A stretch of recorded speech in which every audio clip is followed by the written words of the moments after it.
हाय नमस्कार, स्वागत है आप सभी का हमारे यूट्यूब चैनल रसायन विद्या में। मैं शुभम शुक्ला आपको पढ़ाऊंगा केमिस्ट्री बीएससी सेकेंड सेमेस्टर का हम लोग शुरू कर रहे हैं। चूँकि आप लोगों का एग्ज़ाम 1 जून से होने वाला है, जेएनसीयू में 1 जून से प्रस्तावित है और आपका बोर्ड फॉर्म 18 अप्रैल से भरा रहा है। इसका नोटिस अभी कुछ दिन पहले आया था। तो चलिए शुरू करते हैं।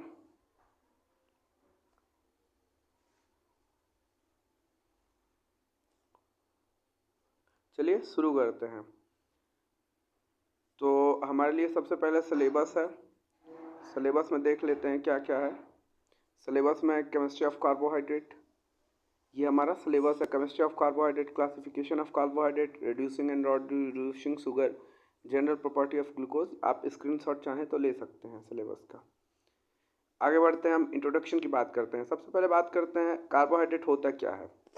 कार्बोहाइड्रेट बेसिकली जैसे हम खाना खाते हैं तो उसमें हमें कार्बोहाइड्रेट मिलता है, तो हमारे बॉडी को एनर्जी प्रोवाइड करता है। कार्बोहाइड्रेट हमारे बॉडी को एनर्जी प्रोवाइड करता है। जैसे चावल खाते हैं तो उसमें से हमें मिलता है, ग्लूकोज हम पीते हैं उसमें से हमें एनर्जी मिलता है। तो ये सब कार्बोहाइड्रेट हैं।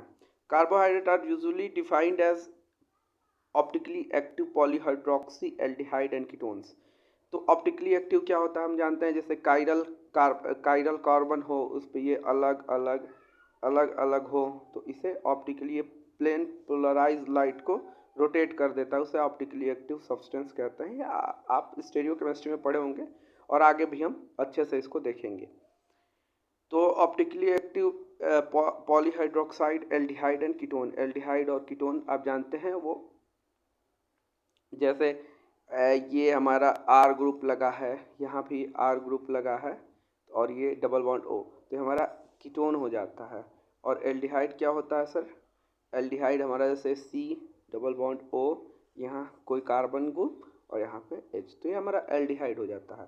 तो ये एल्डिहाइड और कीटोन का पॉलीहाइड्रोक्सी फॉर्म में होता है। पॉलीहाइड्रोक्सी मतलब कि मैक्सिमम, मतलब ज़्यादा। जैसे आप ग्लूकोज का स्ट्रक्चर देखे होंगे, कई सारा उसमें कार्बन जुड़ा रहता है, तो polyhydroxy form of aldehyde and ketone होता है।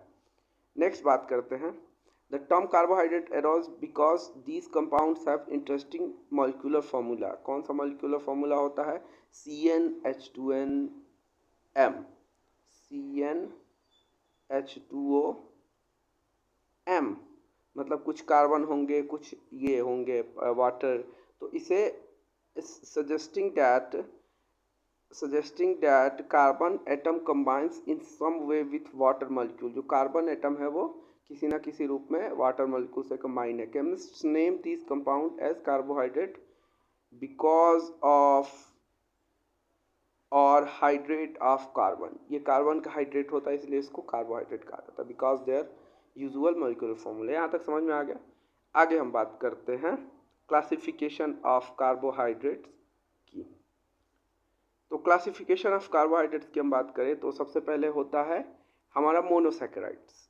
जैसा सेल होता है, सेल मिलके हमारा टिश्यूज बनाते हैं, ऐसे चलता रहता है, वैसे ही हमारा पहले होता है monosaccharides. These are the simplest carbohydrates which generally contain 4 to 10 carbon atom and can not be hydrolyse into simpler compound. मतलब ये अब हाइड्रोलाइज नहीं हो सकता है। This may be aldoses, these may be aldoses or ketoses depending upon whether they contain aldehyde और ketonic group। जैसे हमारा ग्लूकोज है, तो ग्लूकोज जो हमारा होता है वो मोनोसैकेराइड्स होता है, वो इसके बाद हाइड्रोलाइज नहीं हो सकता है।